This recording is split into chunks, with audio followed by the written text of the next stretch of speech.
Fala pessoal, tudo bem? Eduardo Felicíssimo aqui. Então, dando continuidade ao programa Mendeley, eu vou explicar algumas funcionalidades rápidas e depois eu vou explicar a respeito da importação de arquivos.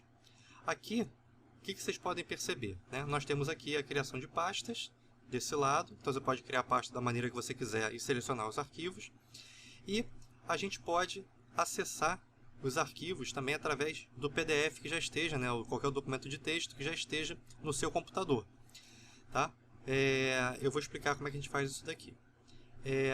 Aqui vocês estão vendo que são todos os autores que aparecem dentro do meu banco de dados do programa.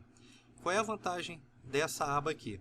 É que eu posso selecionar por autor e ele automaticamente me diz todos os textos desse autor. Por exemplo, eu vou clicar nesse segundo autor aqui, ó.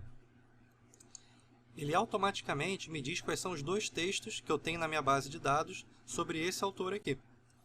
Então, isso é muito legal quando você estiver fazendo pesquisa. Por exemplo, no Brasil, o nome Silva é muito comum. Então, você pode ter vários textos de Silva e separando justamente pela essa especificidade do autor. Então, isso ajuda a selecionar, né? Você consegue ter um levantamento sobre os textos de um determinado autor. Então isso aí é bem, até o ano também, ó, você vê que tem informações de ano, qual foi a revista que foi publicada, né, quando é que ele foi adicionado na sua base.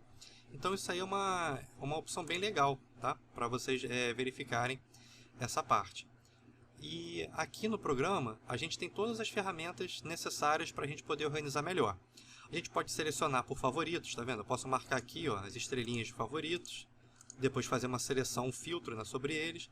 Posso pegar os artigos que eu ainda não li. Tudo que aparece verdinho são artigos que foram adicionados na base de dados, mas os artigos ainda não foram lidos, né? Então, isso aí é um detalhe importante.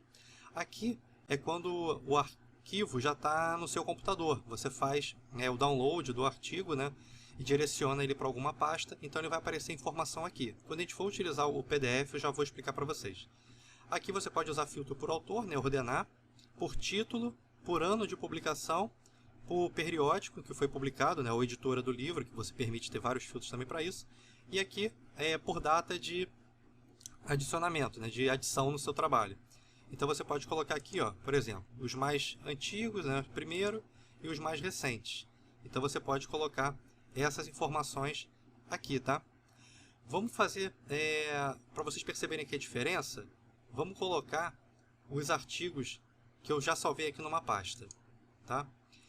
Perceberam aqui a diferença? Aqui eu tenho esse íconezinho do texto, ou seja, isso aqui já é um arquivo em PDF. Então, eu posso, daqui do próprio programa, selecionando um texto, ó, o programa automaticamente já carrega as informações. Ele já carrega o resumo do texto e por aí vai, tá? O ano de publicação, as páginas. Então, isso vai facilitar muito na hora de você realizar a citação no texto e também a inclusão das referências bibliográficas. A diferença é que aqui ele já existe salvo no seu computador, tá? Não é só um arquivo de busca. Tá? Então essa aí é a diferença principal em relação a outro tipo de artigo. Eu vou mostrar para vocês como a gente consegue fazer o download, né, do texto quando você ainda não possui o artigo fisicamente. Tá? Então olha só. Nós temos, como eu comentei, alguns textos aqui, ó, que ainda não foram feitos o download, por exemplo. Tá? Eu posso simplesmente verificar a disponibilidade do texto nessa característica aqui. Ó. Quando o item ele fica vermelho, vocês vão ver que ele vai ficar vermelhinho aqui, tá vendo? É que o arquivo está disponível. Então, por exemplo, eu quero ter acesso a esse artigo aqui. Eu posso clicar aqui e ele automaticamente vai me direcionar para a base do Mendeley, na base da Elsevier, para que eu possa fazer um download. Ó. Então, ele está disponibilizando esse texto para mim. Aí, automaticamente, eu procedendo aqui, ele vai adicionar isso aqui na minha biblioteca de artigos. Tá? Então, o que acontece? Para você fazer o download, tá, você vai ter que estar logado, cadastrado no site da Elsevier. Tá? Então, você tem que fazer o cadastro lá para poder fazer o download do artigo. Então, isso aqui é bem legal para vocês poderem fazer essa organização, tá, dos artigos em relação aos demais arquivos de busca que você tem aqui.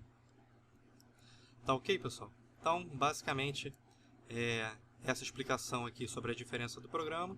Eu ainda vou fazer outros vídeos explicando outras funcionalidades. Nos vemos em breve. Tchau, tchau.